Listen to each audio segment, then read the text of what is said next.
أعوذ بالله من الشيطان الرجيم. بسم الله الرحمن الرحيم. أتى أمر الله فلا تستعجلوه سبحانه وتعالى عما يشركون. ينزل الملائكة بالروح من أمره على من يشاء من عباده أن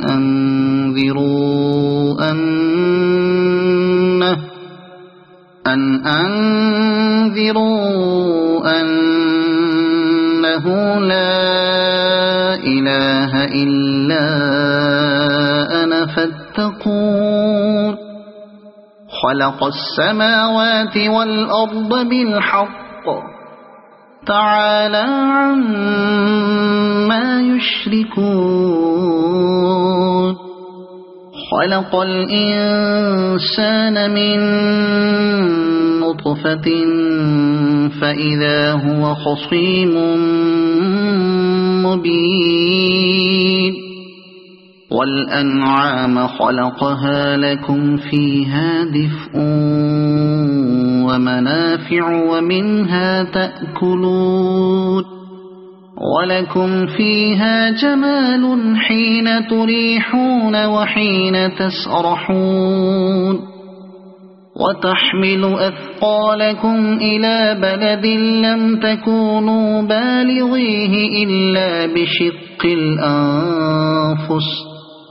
إن ربكم لرؤوف رحيم. والخيل والبغال والحمير لتركبوها وزينة ويخلق ما لا تعلمون. وعلى الله قصد السبيل ومنها جائر ولو شاء لهداكم أجمعين. هو الذي أنزل من السماء ماء لكم منه شراب ومنه شجر فيه تسيمون. ينبت لكم به الزرع والزيتون والنخيل والأعناب ومن كل الثمرات إن في ذلك لآية لقوم يتفكرون. وسخر لكم الليل والنهار والشمس والقمر والنجوم مسخرات بأمره إن في ذلك لآيات لقوم يعقلون. وما ذرأ لكم في الأرض مختلفا ألوانه إن في ذلك لآية لقوم يذكرون. وهو الذي سخر البحر لتأكلوا منه لحما طريا وتستخرجوا منه حلية تلبسونها وترى الفلك مواخر فيه ولتبتغوا من فضله ولعلكم تشكرون. وألقى في الأرض رواسي أن تميد بكم وأنهارا وسبلا لعلكم تهتدون. وعلامات وبالنجم هم يهتدون. أفمن يخلق كمن لا يخلق أفلا تذكرون وإن تعدوا نعمة الله لا تحصوها إن الله لغفور رحيم والله يعلم ما تسرون وما تعلنون والذين يدعون من دون الله لا يخلقون شيئا وهم يخلقون أموات غير أحياء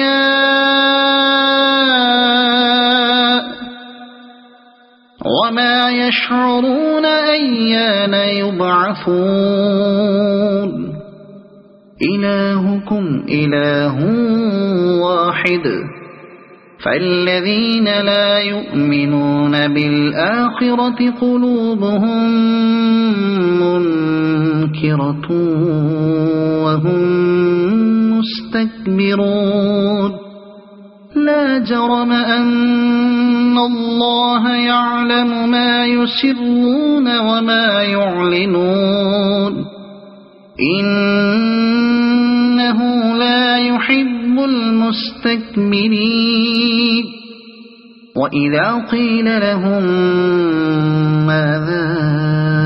أنزل ربكم قالوا أساطير الأولين ليحملوا أوزارهم كاملة يوم القيامة ومن أوزار الذين يضلونهم بغير علم ألا ساء ما يزرون قد مكر الذين من قبلهم فأتى الله بنيانهم من القواعد فخر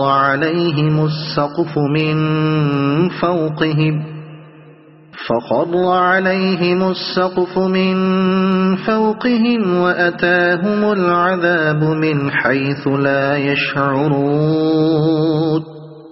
ثم يوم القيامة يخزيهم ويقول أين شركائي الذين كنتم تشاقون فيهم قال الذين أوتوا العلم إن الخزي اليوم والسوء على الكافرين الذين تتوفاهم الملائكة ظالمي أنفسهم فألقوا السلم ما كنا نعمل من سوء بلى إن الله عليم بما كنتم تعملون فادخلوا أبواب جهنم خالدين فيها فلبئس مثوى المتكبرين وقيل للذين اتقوا ماذا أنزل ربكم قالوا خيرا للذين أحسنوا في هذه الدنيا حسنة ولدار الآخرة خير ولنعم دار المتقين جنات عدن يدخلونها تجري من تحتها الأنهار لهم فيها ما يشاءون كذلك يجزي الله المتقين الذين تتوفاهم الملائكة طيبين يقولون سلام عليكم ادخلوا الجنة بما كنتم تعملون هل ينظرون إلا أن تأتيهم الملائكة أو يأتي أمر ربك كذلك فعل الذين من قبلهم وما ظلمهم الله ولكن كانوا أنفسهم يظلمون فأصابهم سيئات ما عملوا وحاق بهم ما كانوا به يستهزئون وقال الذين أشركوا لو شاء الله ما عبدنا من دونه من شيء نحن ولا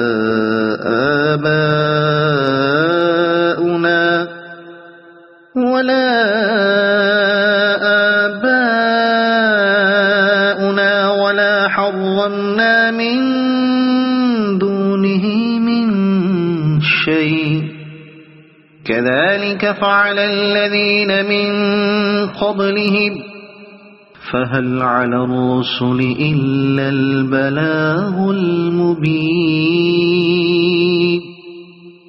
ولقد بعثنا في كل أمة رسولا أن اعبدوا الله واجتنبوا الطاغوت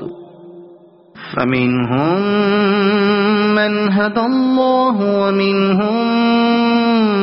من حقت عليه الضلالة فسيروا في الأرض فانظروا كيف كان عاقبة المكذبين إن تحرص على هداهم فإن الله لا يهدي من يضل وما لهم من ناصرين وأقسموا بالله جهد أيمانهم لا يبعث الله من يموت بلى وعدا عليه حقا ولكن أكثر الناس لا يعلمون ليبين لهم الذي يختلفون فيه وليعلم الذين كفروا أنهم كانوا كاذبين إنما قولنا لشيء إذا أردناه أن نقول له كن فيكون والذين هاجروا في الله من بعد ما ظلموا لنبوئنهم في الدنيا حسنة ولأجر الآخرة أكبر لو كانوا يعلمون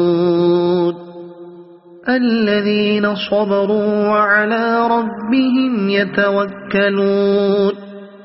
وما أرسلنا من قبلك إلا رجالا نوحي إليهم فاسألوا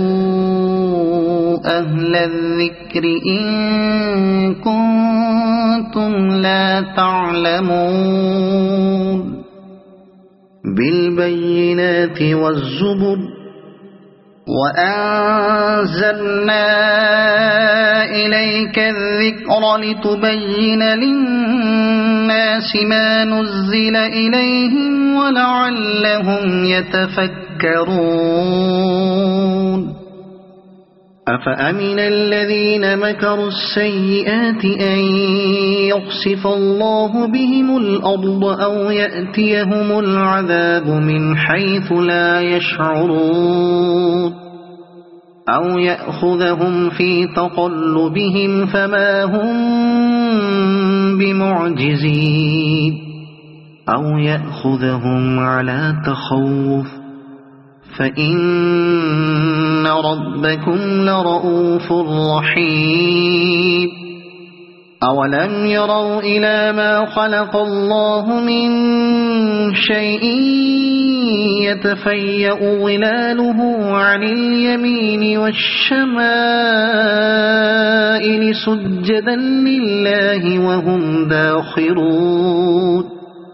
ولله يسجد ما في السماوات وما في الأرض من دابة والملائكة وهم لا يستكبرون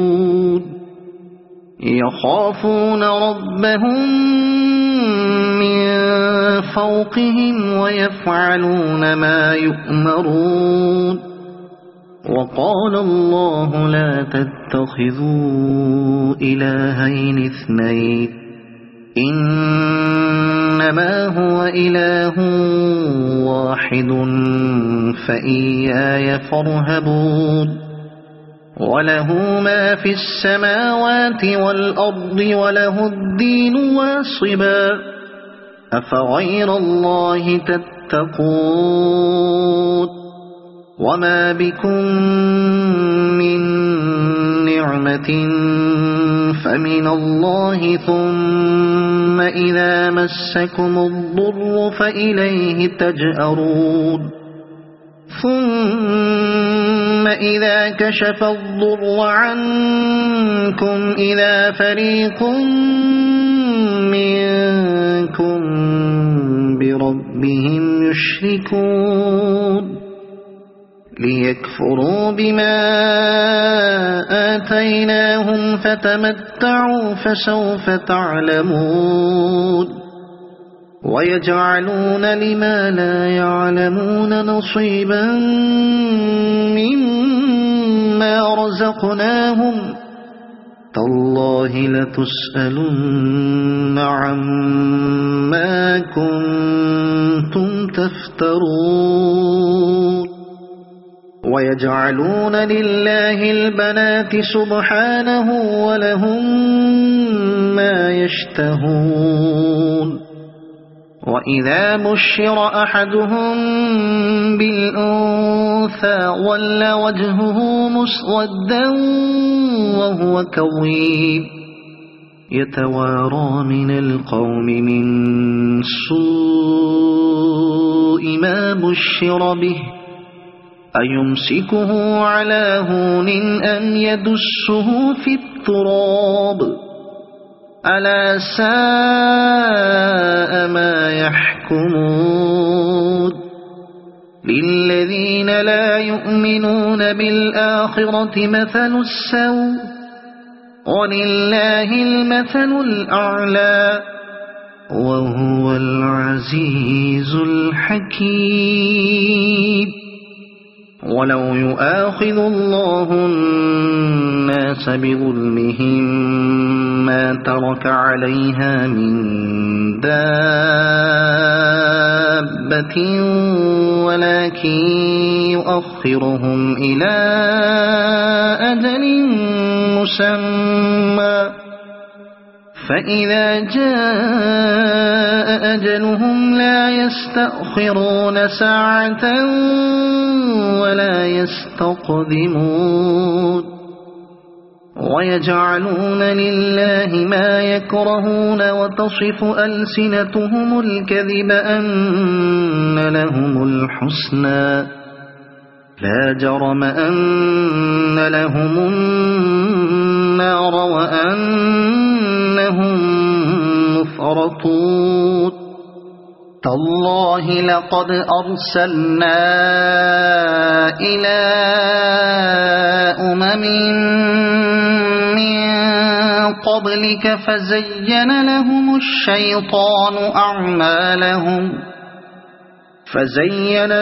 الشيطان أعمالهم فهو وليهم اليوم ولهم عذاب أليم وما أنزلنا عليك الكتاب إلا لتبين لهم الذي اختلفوا فيه وهدى ورحمة لقوم يؤمنون والله أنزل من السماء ماء فأحيا به الأرض بعد موتها إن في ذلك لآية لقوم يسمعون وإن لكم في الأنعام لعبرة نسقيكم مما في بطونه من بين فرث ودم لبنا خالصا سائغا للشاربين ومن ثمرات النخيل والأعناب تتخذون منه سكرا ورزقا حسنا إن في ذلك لآية لقوم يعقلون وأوحى ربك إلى النحل أن اتخذي من الجبال بيوتا ومن الشجر ومما يعرشون ثم كلي من كل الثمرات فاسلكي سبل ربك ذللا يخرج من بطونها شراب مختلف ألوانه فيه شفاء للناس إن في ذلك لآية لقوم يتفكرون والله خلقكم ثم يتوفاكم ومنكم من يرد إلى أرذل العمر لكي لا يعلم بعد علم شيئا إن الله عليم قدير والله فضل بعضكم على بعض في الرزق فما الذين فضلوا براد رزقهم على ما ملكت أيمانهم فهم فيه سواء أفبنعمة الله يجحدون والله جعل لكم من أنفسكم أزواجا وجعل لكم من أزواجكم بنين وحفدة ورزقكم من الطيبات أفبالباطل يؤمنون وبنعمة الله هم يكفرون ويعبدون من دون الله ما لا يملك لهم رزقا من السماوات والأرض شيئا ولا يستطيعون فلا تضربوا لله الأمثال إن الله يعلم وأنتم لا تعلمون ضرب الله مثلا عبدا مملوكا لا يقدر على شيء ومن رزقناه منا رزقا حسنا فهو ينفق منه سرا وجهرا هل يستوون الحمد لله بل أكثرهم لا يعلمون وضرب الله مثلا رجلين أحدهما أبكم لا يقدر على شيء وهو كل على مولاه أينما يوجهه لا يأتي بخير هل يستوي هو ومن يأمر بالعدل وهو على صراط مستقيم ولله غيب السماوات والأرض وما أمر الساعة إلا كلمح البصر أو هو أقرب إن الله على كل شيء قدير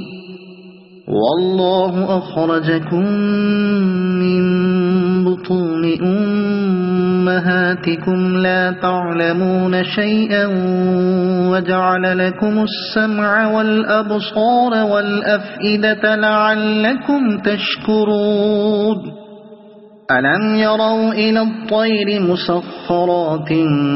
في جو السماء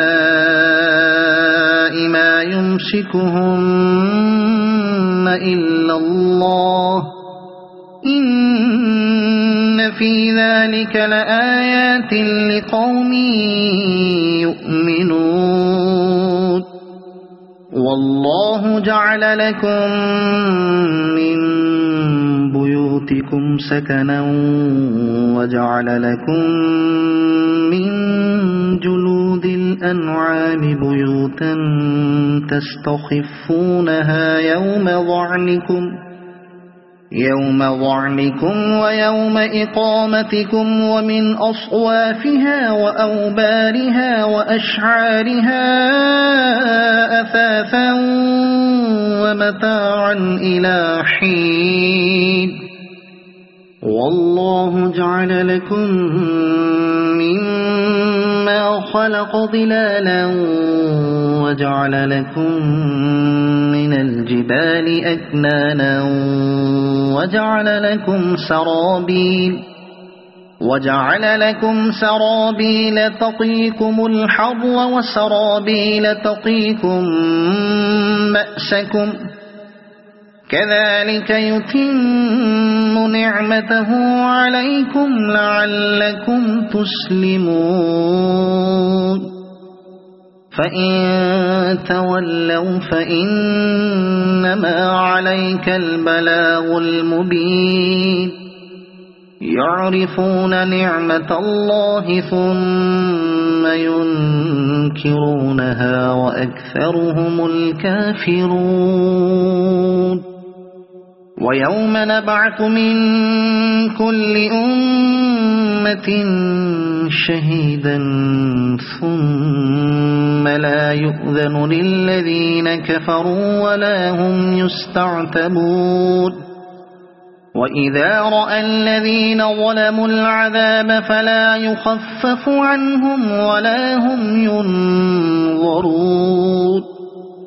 وإذا رأى الذين أشركوا شركاءهم قالوا ربنا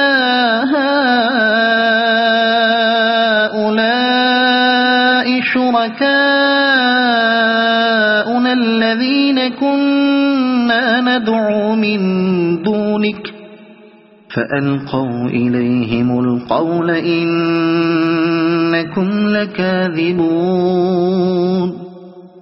وألقوا إلى الله يومئذ السلم وضل عنهم ما كانوا يفترون الذين كفروا وصدوا عن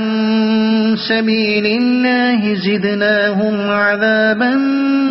فوق العذاب بما كانوا يفسدون ويوم نبعث في كل أمة شهيدا عليهم من أنفسهم وجئنا بك شهيدا على هؤلاء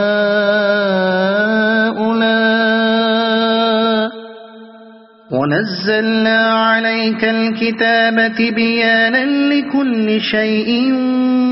وهدى ورحمة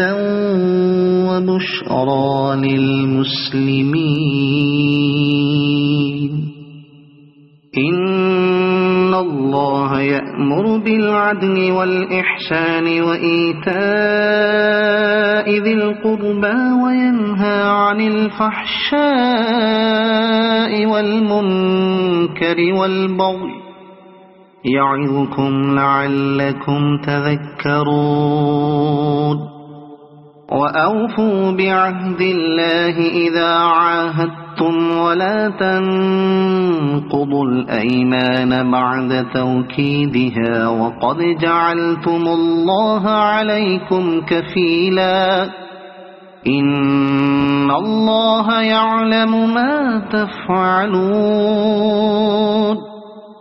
ولا تكونوا كالتي نقضت غزلها من بعد قوة أنكاثا تتخذون أيمانكم دخلا بينكم أن تكون أمة هي أربى من أمة إنما يبلوكم الله به وليبينن لكم يوم القيامة ما كنتم فيه تختلفون ولو شاء الله لجعلكم أمة واحدة ولكن يضل من يشاء ويهدي من يشاء ولتسألن عما كنتم تعملون ولا تتخذوا أيمانكم دخلا بينكم فتزل قدم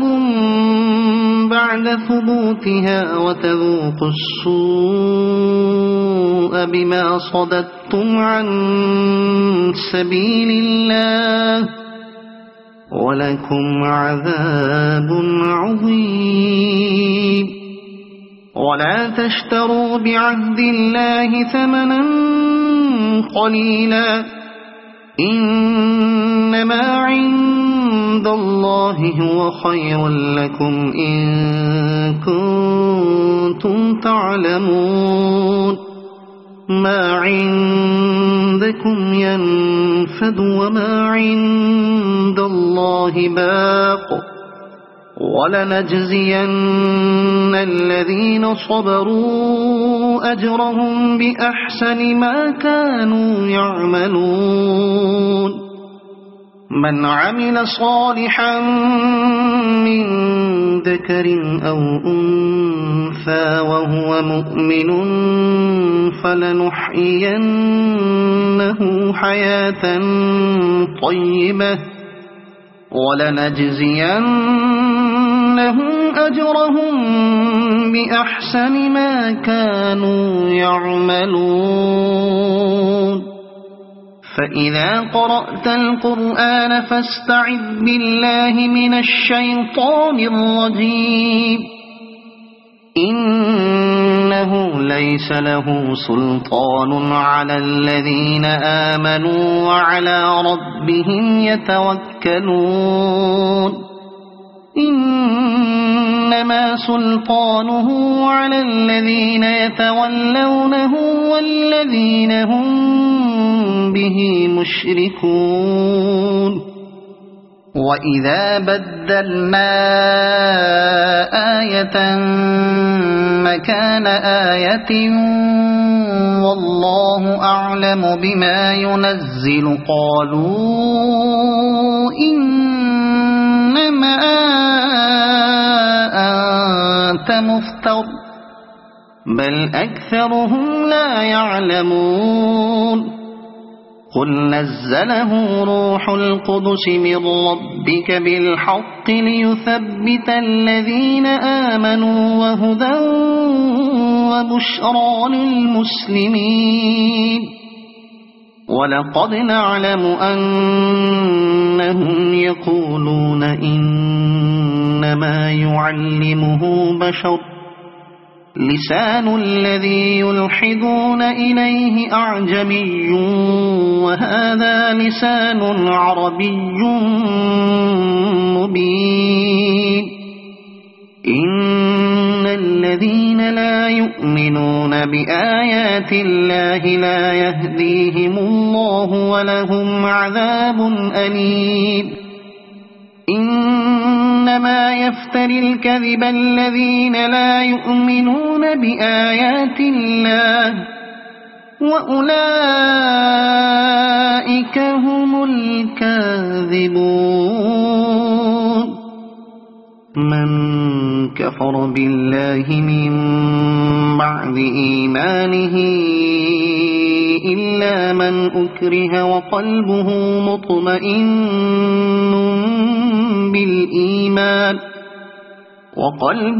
مطمئن بالإيمان ولكن من شرح بالكفر صدرا فعليهم غضب من الله ولهم عذاب عظيم. ذلك بأنهم استحبوا الحياة الدنيا على الآخرة وأن الله لا يهدي القوم الكافرين. أولئك الذين طبع الله على قلوبهم وسمعهم وأبصارهم وأولئك هم الغافلون. لا جرم أنهم في الآخرة هم الخاسرون. ثم إن ربك للذين هاجروا من بعد ما فتنوا ثم جاهدوا وصبروا إن ربك من بعدها لغفور رحيم. يوم تأتي كل نفس تجادل عن نفسها وتوفى كل نفس ما عملت وهم لا يظلمون. وضرب الله مثلا قرية كانت آمنة مطمئنة يأتيها رزقها رغدا من كل مكان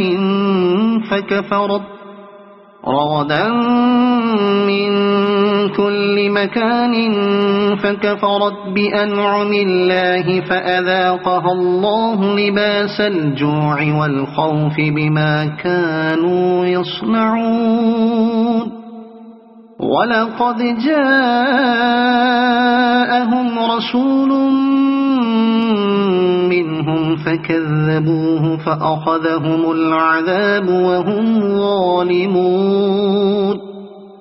فكلوا مما رزقكم الله حلالا طيبا واشكروا نعمة الله إن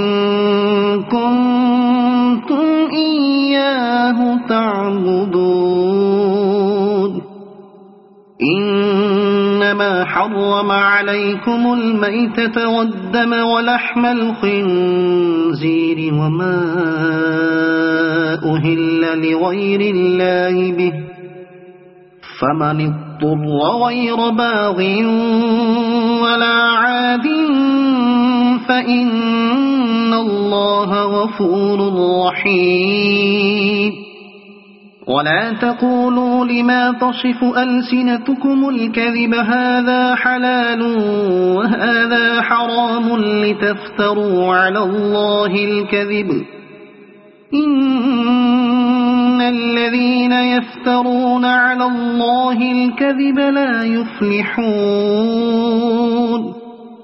متاع قليل ولهم عذاب أليم. وعلى الذين هادوا حرمنا ما قصصنا عليك من قبل وما ظلمناهم ولكن كانوا أنفسهم يظلمون. ثم إن ربك للذين عملوا السوء بجهالة ثم تابوا من بعد ذلك ثم تابوا من بعد ذلك وأصلحوا إن ربك من بعدها لغفور رحيم إن إبراهيم كان أمة قانتا لله حنيفا ولم يك من المشركين شاكرا لأنعمه اجتباه وهداه إلى صراط مستقيم وآتيناه في الدنيا حسنة وإنه في الآخرة لمن الصالحين ثم أوحينا إليك أن اتبع ملة إبراهيم حنيفا وما كان من المشركين إنما جعل السبت على الذين اختلفوا فيه وإن ربك ليحكم بينهم يوم القيامة فيما كانوا فيه يختلفون ادع إلى سبيل ربك بالحكمة والموعظة الحسنة وجادلهم بالتي هي أحسن إن ربك هو أعلم بمن